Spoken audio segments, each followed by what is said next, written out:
Welcome to Out the Trunk with Jordan and Darius. My name is Darius. That's D's all up in your area on all socials. And I'm Jordan. That's Jordan B. Writing on all socials. This is our shooting the shit segment. What's on our mind? What's going on? Musings, if you will. Jordan, you said you wanted to start this one off. So what's up? Yeah, so I got a really deep philosophical question I want to ask you. Okay. No pressure to answer. Okay. So, if there's a coconut tree and there's a monkey, a giraffe, and a zebra, Okay. who's going to get to the banana first?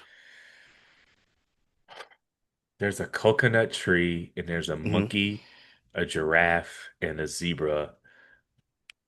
There's the banana. Is it who's gonna get to the banana first? Yeah. That doesn't make any sense. It's a coconut tree. Why would there be a banana in it? Oh, you got it. Yeah. You don't remember that Um, question?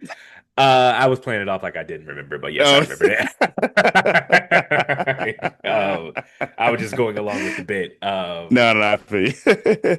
Yeah, I was hanging out with Jay Friday or Saturday. I stopped in to hang out for a little bit, and he told me that, and I was like, he was like, "Man, did not get the answer right." I didn't at all. Because I was not exactly sober, but Right, right. no, I didn't catch it at all. And honestly, this how I knew of the story, but I Yeah. thought for some reason it was told at your birthday party. I didn't even remember that it was Jay who did the Oh. bit.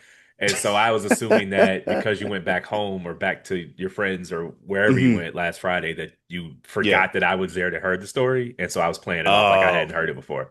Oh. Um, the pod just learned I'm really good at lying.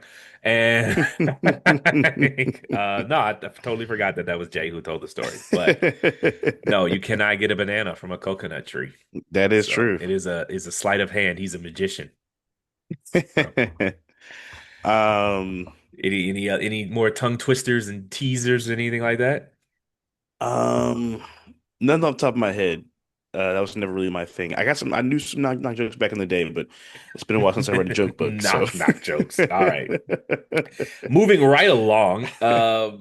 Real quick, I saw this tweet, man. And it just made me so real because I saw this new soul food restaurant, and the tweet Mhm. said, uh, one thing that gets me about one thing that gets me is that black carryout spots, no matter if it's soul food, Jamaican, or any African food spots, African is like a whole continent, but nonetheless, Right. um, they be charging an arm and a leg. He was like, Mexican and Chinese carryout, don't be doing that. And you know what? Sometimes when you're right, you're right. And Yeah. there's a new. I'm not gonna name the Soul food restaurant, comes but at a there's cost. yeah. As someone who cooks, I will say soul food often doesn't translate to a commercial setting because it's very labor intensive. Right. And let's say you have an Italian restaurant, you can make a giant pot of red sauce and just use that shit all And you day, use that all day. and no one cares. You can't do that Hmm. with a pan of macaroni and cheese. You cannot do No, that no, with a no. pan of greens. You No. can't do that with baked beans. Like there's just You can and literally all only do that with the grease. correct. And all that shit has to be fried fresh. And you can bring like even with like Italian Hmm. food, like you can bring meatballs back to life 4 hours later out of the Right. fridge, straight out of the fridge, and bring it That's back to true. 4 hours later, and it'll taste just fine. You can't do that with Hmm. fried chicken. You can't. That is Uh, true. and so soul food is very labor intensive. And it does not hold as long as other foods. So that with Correct. even with all those disclaimers, man, there's this new soul food restaurant in Cary, North Carolina. And for those listeners who aren't from the area, Raleigh, Cary are Same basically thing. the same thing. Yeah. And I looked at the pricing because, support black business and Right. a two meat plate with two sides and cornbread was $30, $28. I'm not gonna lie, it was Yeah. $28. 28. And I just for takeout. And I'm like, do you know how much General Yeah. Tso's chicken I can get for $28? Yeah. No, you can get two. Yeah, you can get two orders. You know, you can get like the 2 quarts and maybe a pint. Yeah. Do you know Yeah. how many birria tacos I get for $28? Yeah.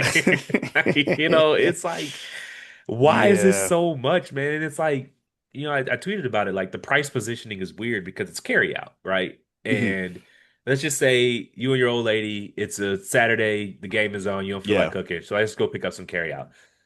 for both of you, it's $70. We might as well go out to eat. Like, like what is the Yeah, like? I don't understand where this price point is positioning yourself in the food yeah, market. correct. Or Because you could like, literally just DoorDash the tacos, and it would be the same price with all the fees.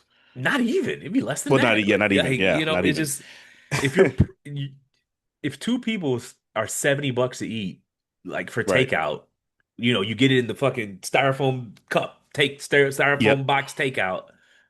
I might as well just go out to eat. I don't Yeah. understand this doesn't make any sense to me. So that's what I wanted to say about that. Yeah. Yeah, you got to really be in the mood to like do carry out with like soul food and shit like that, or even like Jamaican food. Yeah, Granted, the good Jamaican spots that we like few are and far always like across between. town. Yeah, that too. And they're usually out of stuff, or you gotta wait, and which that's not their fault. That's just demand and stuff. But yeah, Well, it's it's not always just convenient. and it's often not that great. Because soul food made at scale, like Right. the love that I can make one pan of macaroni and cheese, Hmm. and that's fine. But like to think about like quadrupling that and then doing that every hour and keeping that same level of quality, Yeah. it's hard, man. It's hard. So You can't mass produce and still put your foot in it. no, you can't. And you just not the same way you can, like I said earlier, with the big ass pot of red sauce. Like you could just Hmm. it just and that shit'll last all day. But anyways, Right. I don't think there's a lot of meat on that bone. No pun intended. Dun dun. So making friends as an adult. What do you want to talk about that? Yeah, so a good friend of mine, who's a little bit younger than me, they asked me what did I do in terms of like making friends in my 20s, or how did I start making friends um as an adult after like kind of the college phase, or when you just get fresh out of college phase. It actually stumped me for a while because I really like couldn't remember. And and at first like you kind of take for granted when the friends you have when you like have them, you get so used to them, you almost forget how you meet them. Yeah. Um it made me think like 'cause I remember at that time period I was like I do remember when I was like 25, 26, and I was like really trying to figure out, okay, like how do I meet people? They always say like don't make friends with people you work with Yeah. because that's a mistake, which it is, but also you do spend more time with them than you spend with your family, so it's I a think hard it's ask. fine to make friends with coworkers. It's a terrible idea to fuck your coworkers. That is true. That's true. And even Reoccurring making friends theme with on them this can be pod. terrible too. That can work As out long as poorly you, too. you know, um, I think it works as long as you don't talk about work. Like I have a Yeah. coworker Yeah. who is also from Minnesota, and we'll text about the Hmm. Vikings during the Vikings game.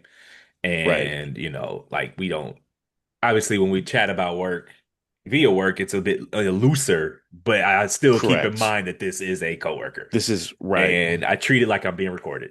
Like, Same. Yep. You don't say anything that they like, can't that they can use in a court of law. all right. But yeah, I Um, think it's fine to make friends at work. Just don't fuck your coworkers. that's true So too. And I said like I think a big thing, at least in our generation, is going out alone can seem like a very like intimidating idea because a lot of people now just only go out in groups, it feels like. So I think I told him that was one thing that I started doing, just like going out alone and just kind of getting comfortable doing things by yourself so that way you are able to function socially as like in a group in a way. I think also one thing I started doing was just like doing shit that I enjoy, and then that's kind of how I found people that had the same interests as I did. Like when I started going to poetry and doing open mics, met a lot of people. You go to more open mics, you meet more people. That bleeds into other communities, stuff like that. That was one thing that definitely helped me develop my social circle as a young adult. what I will say is for the youngins, Hmm. enjoy the time when all of your friends are in the same city. You'll never get that again. Yes. So just No. Yeah. enjoy You will that. never get that That's again. milk that for all it's worth. Enjoy that. You'll never get that again. And also, as you Mm. make friends as an adult, be cognizant of the fact that adult life is a bit more hectic than Yes. young adult life, college life, whatever. And Hmm. sometimes your friends, through no malice, just might not have time for you. And like I'm sure, like with poetry friends, you don't have to name names. Like it runs Right. hot and it runs cold, and it's not anyone's No. fault. Yeah. It's just that Absolutely. like Yeah, you absolutely. might link with that person 4 times in 6 weeks and then not see them for 6 months, and it's not no Literally. beef. That's It's literally what happens. just Absolutely. it's not like college. We don't all live in the same street. Like Right. like it's just harder than that. But what I will Hmm. say is I read a book a while ago, Robert Putnam's called Bowling Alone. I think it was released in the 90s, so it was quite prescient for the time. And it Hmm. was just like all of the third spaces have sort of been removed. Hmm. You don't go to people don't go to bowl. There's no bowl like when you watch like The Simpsons and or Married with Children Uh, and okay, yeah, Al has yeah, like a bowling league. right. That was him socializing. And like there's no Yeah, bowling Cheers. leagues. Yeah, like Cheers or bowl like but see the bowling leagues, the pool leagues, the Hmm. poetry, like that's all, especially for men, like that's you have to find a way to socialize in a disarmed way. Like you're not going to go out looking True. for friends. You have to just find things that you enjoy and make friends while doing that. Correct. Yes. And also, be cognizant of how you present yourself in public. If you're on your phone at the bar, sitting there staring at your phone, you look unapproachable, whether you want to be approached or not. Right. No one's going to talk to someone while they type on their phone. Hmm. And you That's know, true. if you're watching the game, say something out loud. Someone might hear what you said and engage in conversation with you. Now, do Yes. I want to do first take every night in the bar? No, but if that's your thing, No. you can find it. I've traveled for work. I've moved a couple of times. I've done a lot. I've gone out solo a lot. And life is what you make it, man. If you go out and if you're angry faced and staring at your phone all night, you're not going to meet anybody. And Right. if you always say no to stuff and people invite you to, this watch party or this event, Hmm. and I'm not Mr. Social, but I try to say yes enough to where you can get out the house and, Yeah. these it you know you have to, like I said, life is what you make it, and you have to put effort into it. You're not going to Hmm. make friends playing PlayStation every night. You're just not in real No. life. You might make some internet friends, and those are real friends. Don't get me wrong, but it's just different. Yeah. Like there's just a different connection with real life friends, with internet friends, or whatever. So I know I got people who you know they work remote and then they get off of work and then they go to the gym with headphones on the whole time and then they get back from the gym and then they watch TV and then they Right. go to sleep and I'm like, well, what opportunity was there for you to make friends or meet a woman? Correct. Like, like where was anyone Yeah. supposed to talk to you in any of that? And you have to, Right. it's something I had to learn myself is you have to put the effort in yourself before if you want results because it's not just going to happen. You're not in college anymore. Right. You're not no, you're just not, that environment isn't coming back. So it requires just a little bit more effort to get Effort. there. Yeah. Yeah. Say that's the thing about like finish after like all your school years in secondary school and obviously undergrad education, things of that nature is there's no longer like proximity is no longer as big of a factor.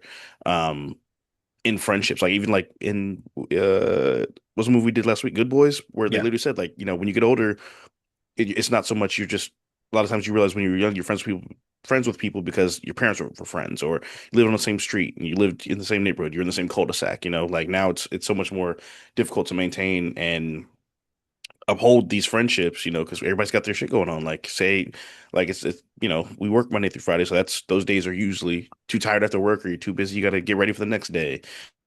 If you got to travel that weekend and they don't have to, and they're working or they have to travel and you're working, that's another 2 weeks you won't see each other. Like it can very easily add up to or snowball to, like you said, being 6 months before you link again. And the thing Um, is, socialization is a muscle too, like any other right, muscle. And when you want your chest to grow or your arms to grow, you go to the gym and it like sitting on the couch is comfortable. Lifting those weights is right. uncomfortable. You have to be comfortable being uncomfortable. And you go to the gym and then you lift that heavy shit and it hurts and Hmm. your biceps grow and it feels great. And like you have to be able to you have to embrace that discomfort just like you with your social muscles, just like you do with, working out. And it's like, okay, Right. going to that poetry by myself and not knowing anyone, that's uncomfortable. That Yeah. that I hate these words, but like, it unlocks some sort of like social anxiety. But to me, that social Yeah. anxiety is just your muscles resisting that tension. And Correct. like you're not gonna get any better at it, and your muscles are never gonna grow if you just take that anxiety and go back home. Like you have to Right. That's very you true. have to power through, like Your that's anxiety doesn't get better by not doing things, that's not to say that anxiety isn't real, but to stay with the metaphor, I think a lot of it is just unused muscles and like that feeling Yeah. that you get like when you were a kid and your parents made you go to the neighborhood kid's birthday party and you Birthday didn't want party. to because you didn't know anyone there. That was Hmm. anxiety, but you just worked through it and you got powered through it. And like I just feel like we've Hmm. stopped powering through it, you know? And it's like, Yes. but part of that is a lot of the cultural institutions we don't do. Like millennials haven't gotten married at the same rate, haven't had kids the same rate. We don't go to church Right. at the same levels. But like a lot of that was socialization, you know, like Hmm. when the kids go to the park and the dads hang out and have a beer and talk about the Vikings game, that's socializing. But like that Right. isn't there anymore. Or like, you know, my parents, I'm not a religious person, but my parents are quite religious. And, you know, I used Yeah. to feel a way about them going to church, but you know, like I said, you know, those are the people that bring them soup when they're sick. Those are the people Hmm. who let them borrow their car when their car is broken down. Like that's very valuable, even if I don't have a connection to it spiritually. Correct. And so we've sort of stopped the family formation and the having the children and the church, but we didn't really replace it with anything. And That's and correct. it's not that you have to do that. Like that, it's a free world. You can choose whatever you want to do, but you need to Hmm. replace the social aspects that came with that with something because if you're just sitting Yeah. around watching Netflix slop all day, it's not it's not going to get any Right. better. You know, like you have to go out, you have to find reasons to Yeah. if your favorite team is playing and you're in a new city, Google that favorite. Is there any bars with that favorite Is team? already that team bar? Yep. Hmm. Go to there, talk to somebody. There's a Vikings fan there. There's a Commanders fan there. There's a Broncos fan. So every city has a bar for your team. I Correct. promise. Every big city. Yeah, like same, like that's a real thing. Like my mom, like growing up, my mom had a book club, and her friends would come over on Saturdays, or they go to different. They switch hosting every every week or whatever. And like, was it really? Were they talking about the books all the time? No, not really. It was an excuse to hang out, have charcuterie boards. I don't think it was called that at the time, Yeah. whatever, and drink some wine and shoot their shit and relax without their kids stressing them out and pissing them off, stuff like that. Like, Or with the kids. I remember my mom would do that or shit. yeah, All or the with the kids would just kids. be in the Yeah, basement playing yep. PlayStation. We just And be in the that was basement. us Yeah, playing socializing with with Legos and strangers. shit. Correct. Or even like like my dad, the barbershop. Like we would go to the barbershop and we would just be there all day. And we'd just be hanging out, and he'd give us $20 to go across the street to KFC, and we'd come back and we'd hang out with the guys, and we'd hear shit we weren't supposed to be hearing, obviously, but like, it's socialization. Um, and I feel like that's really a lost part of society now. I don't know if how much the pandemic played a role in that too. I feel like a lot of people lost their social muscles and never gained them back. But It's like any other muscle. And I say this as a card carrying introvert, man. yeah. If you don't stretch it out, if you don't put it under tension, it's not gonna get Hmm. better. You know, No, dead ass. like